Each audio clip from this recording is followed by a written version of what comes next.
So I took teaching for 15 years from the Philippines and here in Riyadh. So sa awa ng Diyos, pinagkalooban po ako ng dalawang pagkakataon na gawaran dito sa Riyadh bilang Outstanding Teacher of the Year.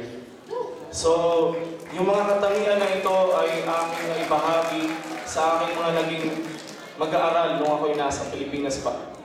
Mula nang humawak ako ng Boy Scout of the Philippines as trainer ng Cavite Council, kapag-produce ako ng Eagle Scout, and not only that, also as one of the 10 outstanding Boy Scout of the Philippines. Now, why I am telling you this? Scouting is fun, and also I've been a chairman of Sangguniang Kabataan during kabataan ko.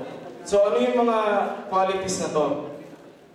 Bakit ito sinasabi sa Comsopil? Ang gusto kong mangyari kasi, kung ako po ay papalarin na maghagi ng Board of Directors ng Lupon, yung magkaroon tayo ng advancement. From SK to Boy Scout of Philippines, we are more on advancement. So bilang siguro, ninanais ko lamang po na magkaroon ng advancement and certification ang mga mag-aaral gaya po sa CF, Microsoft Word and Excel. Meron po tayong certificate of Microsoft Specialist. Yun lamang po. Maraming salamat, Mr. Narito. Wala si Arnolfo Gabalfin. Tama rin siya, no? Now, Mr. Noel Garcia.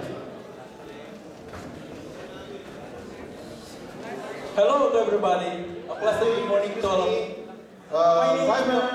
Timer start now. Oh, good morning sa inyo lahat. Ako nga po pala si Noel Garcia from Pampanga. So I've been 7 years in Comsopil and now I'm 4 years bilang isang BOD. So bilang isang BOD, kailangan natin suportahan at mga mag-aaral. Kailangan po natin lahat tulungan. Kung anong po mga trabaho ng mga BOD ay kailangan po natin ang igampanan. Lahat ng mga gawain dito sa school. So, ako po yung humihingi pa ng isang pagkakataon na sana iboto nyo, isama nyo ulit ang pangalan ko bilang isang BOD 2013. O nyo po kalilimutan, Noel Garcia para sa 2013 BOD. Salamat po. Thank you, Mr. Garcia.